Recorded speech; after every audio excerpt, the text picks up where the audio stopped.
With the official reveal of the brand new Arsha Flower Fairy token, I think it's a perfect time to talk about an idea that I had for more than a year now, and that's the concept of evolving plant tokens.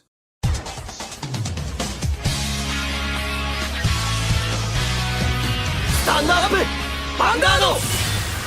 Ever since Neo Nectar was reintroduced in the V-Series with ULTRARARE and we got this new mechanic that was these plant tokens, I start thinking about the concept of taking that idea and that mechanic and bring it to the next level, which allows players to have way more playstyles or way more decision trees to make while piloting Neo Nectar. As Neo Nectar itself is a very one-dimensional clan as how you piloting the deck. As currently we have 3 different tokens. We have the 5k plant tokens, the 10k plant tokens, and the brand new Arsha Flower Fairy token. But currently, whenever we're creating tokens, you will have only one-dimensional play to make, as depending on what your Vanguard is or what type of unit is creating the token, you will create one of those 3 tokens. There isn't really a moment in the game where you have a chance, do I want to create a 5k token or a 10k token, or do I want to create a plant token, or do I want to create the Flower Fairy token, as usually the moment that a skill activates, that skill will dedicate what type of token you're creating. The only thing that you can decide on your own is, do I want to write Ouroboros Dragon or do I want to write Arsha to create these new type of tokens or not? But that's not really the idea that I had in mind, because once we got the reveal of these brand new plant tokens, these first iterations, these 5k grade 0 boost tokens, I start thinking about, if these are grade 0s, what would stop us to create grade 1 tokens or grade 2 tokens? And then came the concept of, what if these tokens could evolve to the next stage, so that they could evolve from a grade 0 to a grade 1, and then from a grade 1 to the grade 2, and potentially somewhere else depending on which route we take. But now with the introduction of this brand new grade 0 Arsha Flower Fairy token, we can change this concept to a whole wide range of different tokens that we could create. Because the problem that I have with Neo Nectar and plant tokens in general is that the clan itself is very one-directional and very linear in playstyle. You build a field, you do your thing, you swing right, and that's about it. You don't really do anything of intricate combos. There aren't really a lot of tough decisions to make. Only with musketeers there are some iterations or some skill chaining that needs some expertise or some experience to get the full capacity out of them. But besides that, not really some intricate combos or a lot of important decision trees to make. The idea with these evolving plant tokens is that you get the choice of, alright, I'm gonna create a plant token, but now I can decide, alright, do I want to create a normal plant token, so the 5k, or do I want to create the next level of these tokens? And we now already have 2 different tokens. We have the 10k tokens and this new Arsha Flower Fairy token. And they're all grade 0s. And what Bushiroad can do, or what my personal idea was, is that once you create a token, you get the basic 5k token. But once you activate another skill that states create a plant token, it is basically treated as either create a basic token or evolve a token into another token. And that can be anything. That can be a grade 1 token, that can potentially be the 10k token. It depends on what Bushiroad wants to do. You can go wild with your fantasy on that specific topic. But what this introduced to Neo Nectar as a whole is that suddenly all token creating cards have a lot more interesting interactions or decision trees to make. Because now as a player, you can decide, do I want to flock the board with only grade 0 so I can fill the field and activate certain skills like Ouroboros Dragon that gains more power if you have full field, or you can empower skills like Fruits of Sword Dragon that can benefit from having more stronger plant tokens onto the field. And this way you have more control over what direction you want to take when creating tokens, or what different playstyle you want to adjust than just outright swarming the field and doing your thing. Now you have more decisions to make. And depending on how many different paths we have as token creations, this can opens up the field for a lot of interesting ways, because either they can make a linear evolving path, so you have a 0 plant token and you have a level 1 plant token, a level 2 plant token, and maybe a level 3 plant token, and you can only go from one direction upwards in one linear path. But they can also introduce multiple branches between these levels of plant tokens, because we already have the grade 0 plant token, the 5k. We now also have the grade 0 10k token, and we now also have the Flower Fairy Arsha token. That isn't a plant token, But this could be another branch of this mechanic, as we could potentially have a plant token that evolve in one of the next stages, and that could be just a grade 0 that is a bit stronger, or this could be a grade 1, and it can also be a grade 1 with more power, it can also be a grade 1 with more defensive shield. And the intercept ability, like the grade 1 intercept vanillas that we are starting to see once again with Kagero, and also now Shadow Paladin with Team Dragon's Vanity. And they can take that approach, and then potentially, depending on which base power you took, you can then evolve to a specific type 2 plant token that have a specific ability. That could be in the same vein as Arsha Flowery Fairy token, but in this case they can either stay plant tokens or they can become something else that isn't a plant token. And they can either make it in a way that you can mix and choose which direction you want to take. So you can go from a stage 0 to a stage 1 whenever you want in every direction. And from any stage 1 you can go to any stage 2.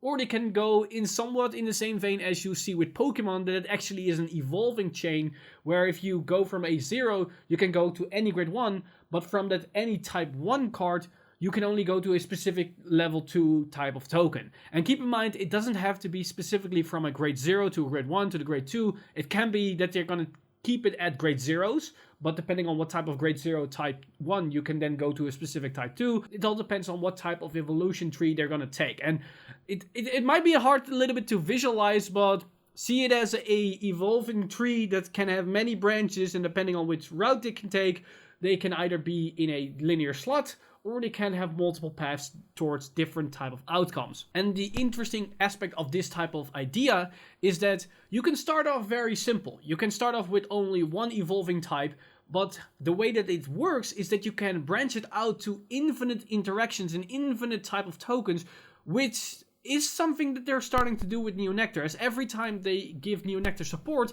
they introduce a brand new token. We had it with the generic 5k tokens. Then the second support, where you have Ouroboros with the 10k tokens, which in some aspect is an evolving plant token.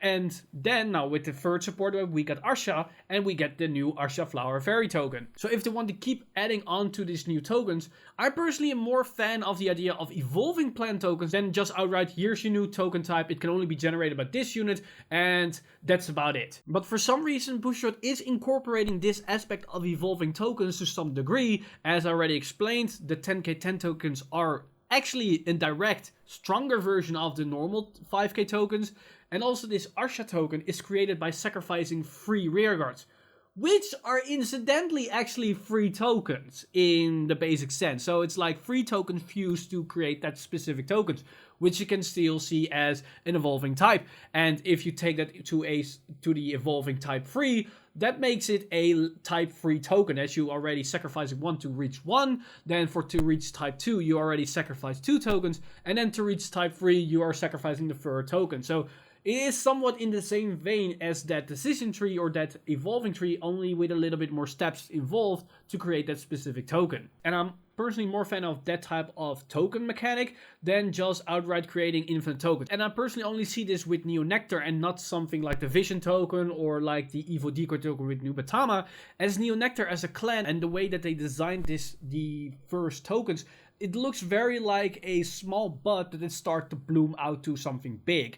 And they can then make tokens that are like bigger plants, and then the next are like trees or some mythical creatures or mythical tokens, like with Arsha Flower Fairy token, which is something completely different, but looks like a full power token that unleashes the full capacity of what such a flower could accomplish. So in the aesthetic theme of Neo Nectar, it does seem a plausible thing, and that's why I like the idea of having more an evolving mechanic than just outright a creation mechanic, because this way we give the players way more decisions to make and way more lines of play to do than just outright swarming the field, because Neo Nectar as a clan right now in Standard feels very dull to play, as it's such a predictable clan and such a predictable way to make. As with my deck spotlights that I did about the different decks, even with my deck profile on Cecilia back in the day, and with Ouroboros Dragon a couple of months ago, it was really hard to make those videos and to really go into intricate plays and try to make some interesting comments and interesting interactions,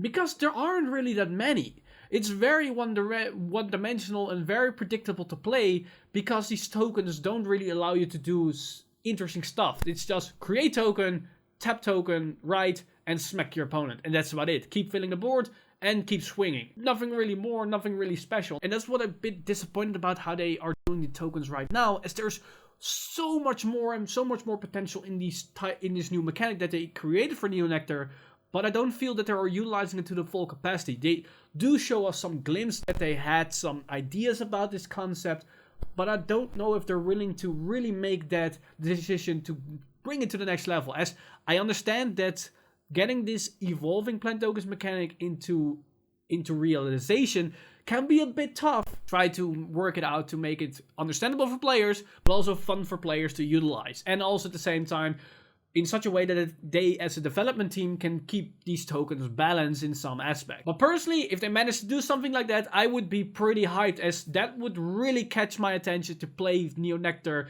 Besides, of course, Arsha now being in Neo Nectar as well. But let me know in the comments down below what your opinion is about the idea of evolving plant tokens, where instead of just outright creating an infinite amount of tokens, you can decide to create either a new token or evolve one token in the next level. And that can be either a grade up or stay in the same grade but a bit stronger. That can be with more power, more shield, or maybe abilities. That's also something that they can introduce, that you get more abilities. So let me know in the comments down below all your thoughts and opinions about this evolution mechanic, but also at the same time, give me your ideas of a evolution tree of plant tokens. So give me either a next level step for a plant token, or just an entire evolution tree of the first stage, second stage, third stage, and maybe even a fourth stage, as I'm very interested in your ideas, and maybe we can come up with something that's actually playable and interesting to try out. So let me know all your thoughts and opinions in the comments down below, as I'm very interested in your thoughts on this subject. Last week we talked about a very interesting idea about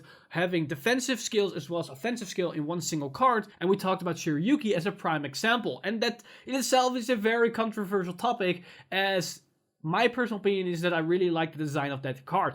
But at the same time, I got a lot of comments of you guys out there saying that you personally don't think that Shiryuki is a well-designed card because of the fact that the support cards are insanely strong, or the fact that it's in Murakumo with insanely strong boss monsters, which allowed the card to be even stronger than itself was. But what I really meant with the discussion was just the idea of having an offensive ability as well as a defensive ability in one single card, and the only card that we got that really cemented that idea and really executed it correctly was Shiryuki. And I only wanted to talk about Shiryuki, the skill itself, and not about the support cards and not about the clan itself, as I wanted to look at the card in a vacuum. And Zelemite really bring that home with his comment, as he really understood what I tried to convey with the story, as the skill itself represents something interesting for Vanguard. The idea of having these multiple skills in one single card allows decks to be a lot more fluent and gives players way more decision trees to make. Just like the idea of this video about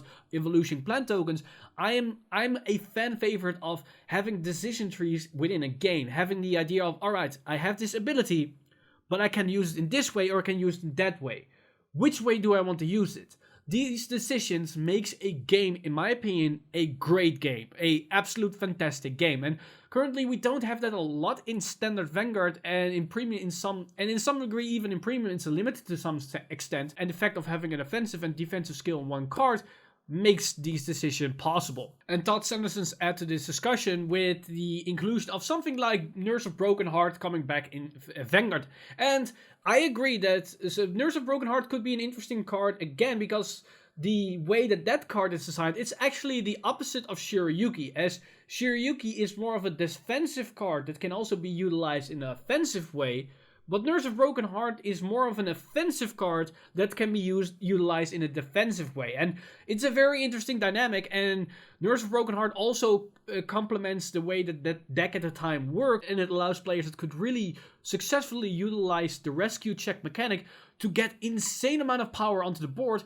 But it also allows them to have a good defensive option at the same time, having their Vanguard get a higher base power the more and more damage they wrap up, or they could utilize it with specific G-Guardians. So there are a lot of interesting ideas that you can take with this offensive and defensive approach, and it just comes down to how far Bushiroad is willing to take this. As you can outright break the entire mechanic with insanely powerful skills like super cheap now Griffins or something like Impede Dragon for Narukami in Standard, but they can also just take it a little bit chill and have something like a Nurse of Broken Heart. And currently in Standard it won't be as powerful as in G-Era, as we don't have to wait to infinitely swap cards as easy as it was back then. But that's basically everything for this video. Let me know in the comments down below your thoughts and opinions about the evolution mechanic for plant tokens and your ideas of a potential decision tree or evolution tree for future plant tokens, because I'm very interested in your potential ideas and suggestions on this specific topic. As always, this video has been brought to you by our lovely patrons over patreon.com/VanguardInsider. You guys are amazing. If you do want to support the channel or everything that's happening on the channel, then head over to patreon.com/VanguardInsider and become a patron today. But with that said, I'm Mr. Time Leap, and I see you guys in the next one!